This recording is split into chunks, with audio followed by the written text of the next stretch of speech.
Well, we're now dealing with machines. I can't come up with a better intro than that, so take it as you will, I guess. Hey guys, Axel Stanley here, and welcome back to another part of this What If. And of course, it's the What If that I have done that is clearly the first one I ever did on my channel. From, yes, the cringy years of when I first started it, to where we are right now. To me being a white void of a room, to being in an actual room itself. I'm sure it's fine. But aside from that, this has been one of the most I probably don't want to say the most dominant what if that I have ever done.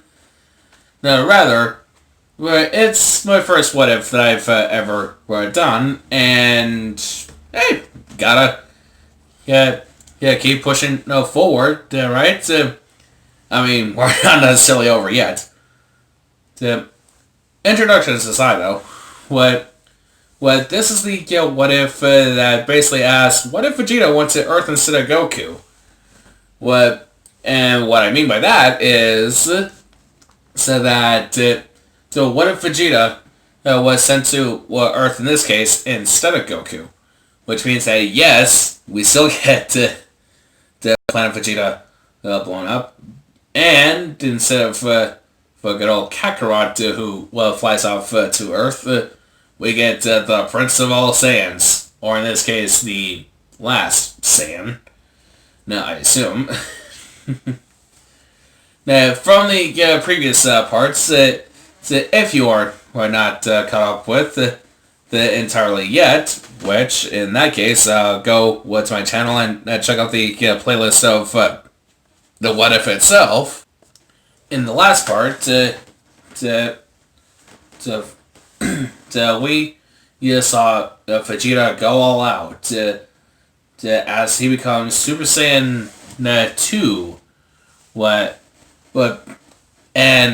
to Frieza's surprise, so he should not have done what he did to give Vegeta that kind of edge.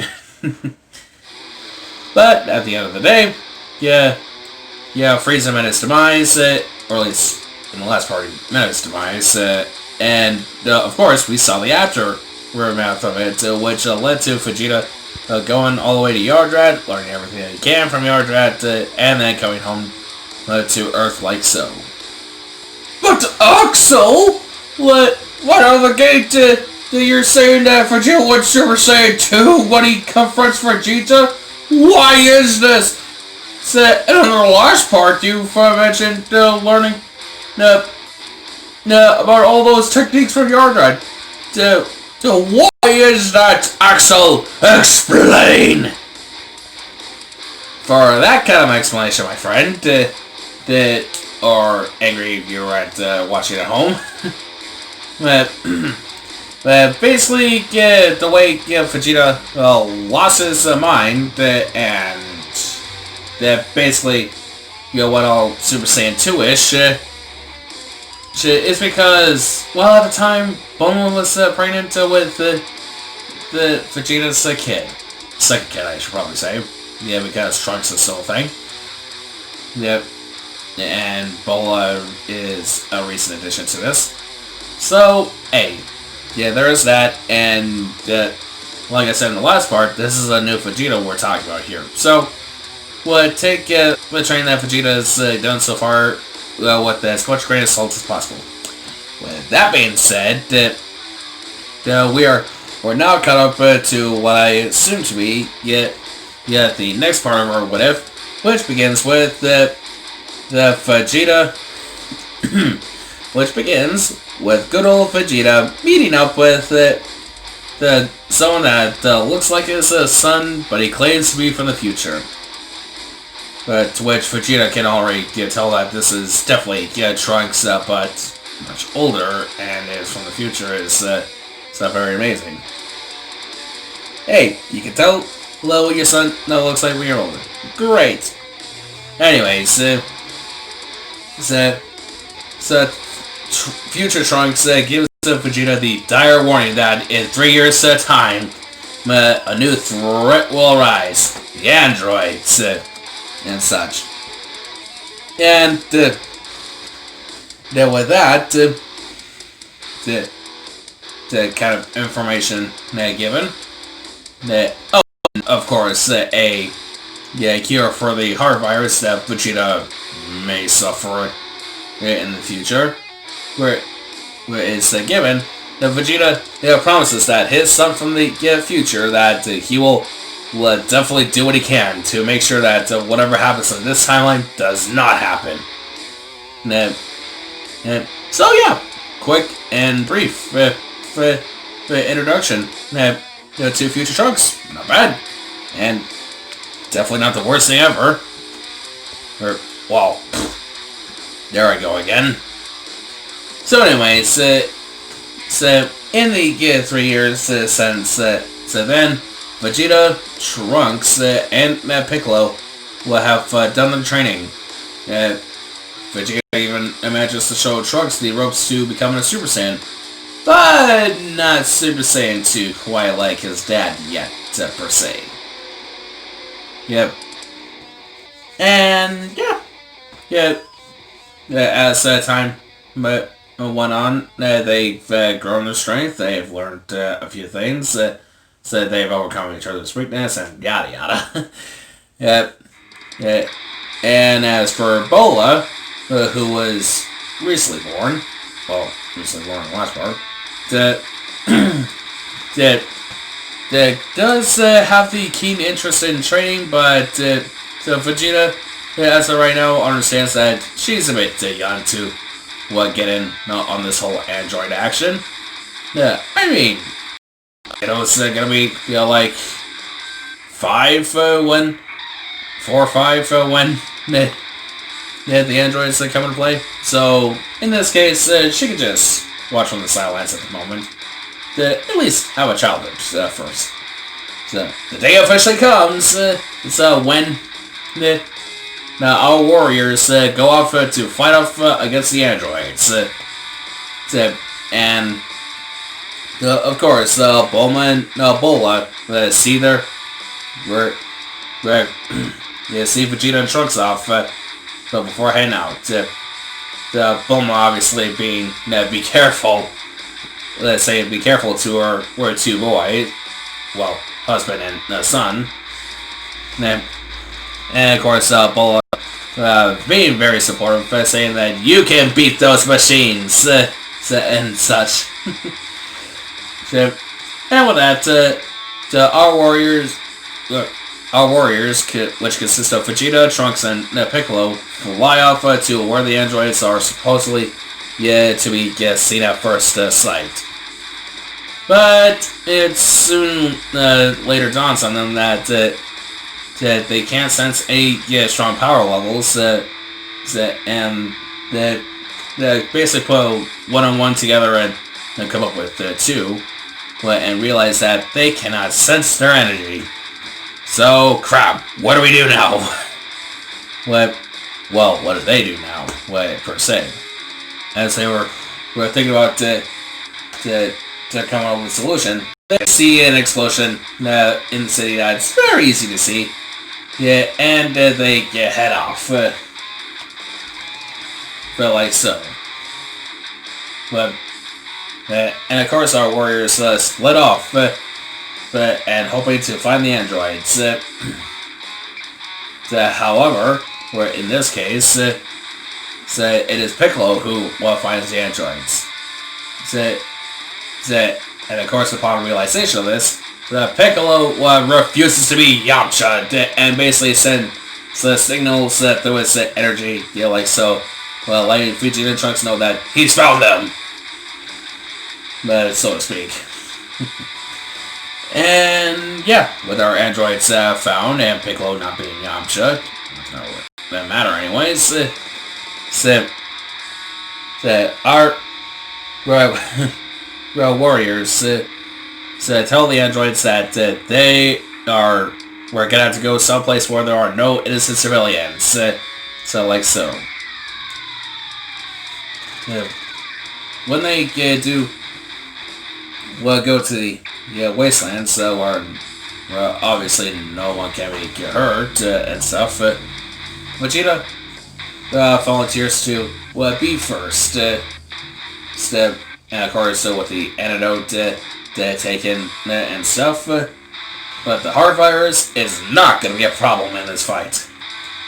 And Gero, being the wise man that he is, sends out Android 19 to try and fight Vegeta. The fight, for the most part, would be relatively similar to how both Goku and Vegeta in the original source material fought Android 19. Now, like so. And the heck, when Vegeta goes Super Saiyan, 19 is still hot. 19 is definitely having problems, but not too much or so. But Super Saiyan 2 is what they kind of couldn't figure out. So, what an explosion of energy is definitely cited.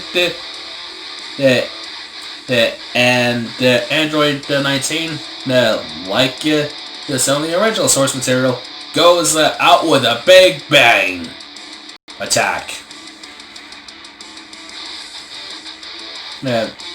Shocked that Android 19 wasn't able to get that 19 wasn't able to kill Vegeta, and seeing that he is now outnumbered against a pure Saiyan warrior, a half Saiyan, and a Namekian, Gero thinks that it's time to run. Run for the hills and get back to the lab and awaken the other androids. And there would be moments where Gero loses them, then our warriors find him again, and the whole chase sequence sort of happens. All the way up to when Gero finally gets to his lab, and that is about ready to initiate the other androids. However, what Gero did not count on is the fact that our warriors did manage to find him again. Now, as they blow a hole through his door, and then now Gero is in the grasp of Vegeta's palm and gets blown to bits. Trunks, I'm on entering the lab with the rest of our warriors. Trunks looks at the pods and sees that there are three more of these. Sorry. Trunks sees that there are three pods, and each one is containing another, or what seemed like a humanoid being, labeled as 16, 17, and 18. Trunks kind of blushes off to the side upon the side of 18.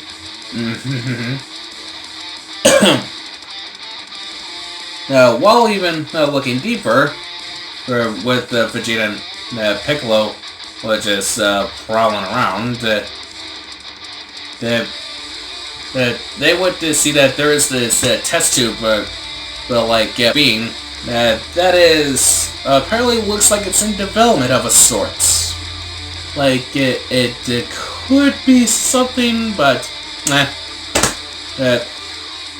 but overall decides to contact Bulma and see if they can move all that stuff out of the lab, so that, hey, maybe there's a way we can change all these androids.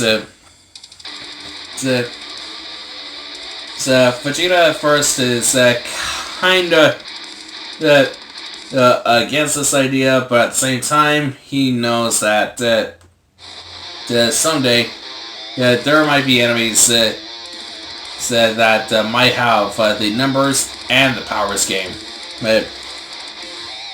So in this case, agrees to the idea that his son came up with, to bring these androids back home.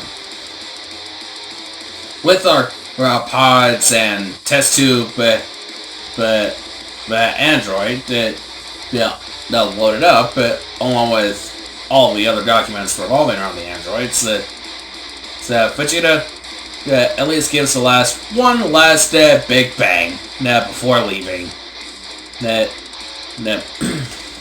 and fly off. Piccolo will get contacted by Kami, and is told to come to the lookout. There was something up. Piccolo leaves to go to Kami's lookout, and the whole debacle between Kami and Piccolo happens.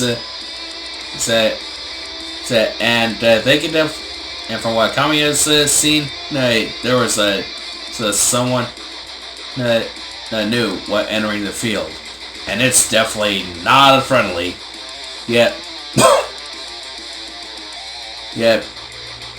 Piccolo and Kami go through the whole fusion thing with the Namekians, and they go to try and find this new monster.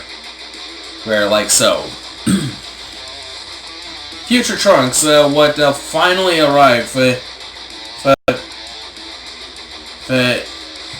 and is very happy to see that there doesn't appear to be too much damage that has happened. But is still slightly skeptic, this seems too good to be true. So, Future Trunks heads over to Capsule Corp to see what the whole to see if Vegeta has done it. The Future Trunks, upon arrival, can see that yep, they are back. Vegeta is very well alive, as well as him from the present and such. But is very dumbstruck when he sees 3 android pods and what looks like a test tube creature, and asks, "What are they doing here?" Vegeta tells Trunks, Future Trunks, that the Boneless are gonna have a look at him and see if they can be if their program's gonna be altered or whatever the heck you kids call it these days. Future Trunks is baffled by this. These are the androids that have destroyed his future, and now what they want to spare them? Future Trunks displays his argument on what he has seen in the future, what these androids have done. That's to tell Vegeta has had enough. Trunks, that is enough. But if there is a chance that we can, if there is any way we can change things up in the future, then we are doing it. We blew up the 2 androids from earlier before, which one of them just so happened to be let's just say, old friend that I missed. And if these androids can change for some of the better, like the one in my time that has actually said, then we will give it a chance. So if they can change, however, then yes, we'll blow them up. Until then, stand down, Vegeta says.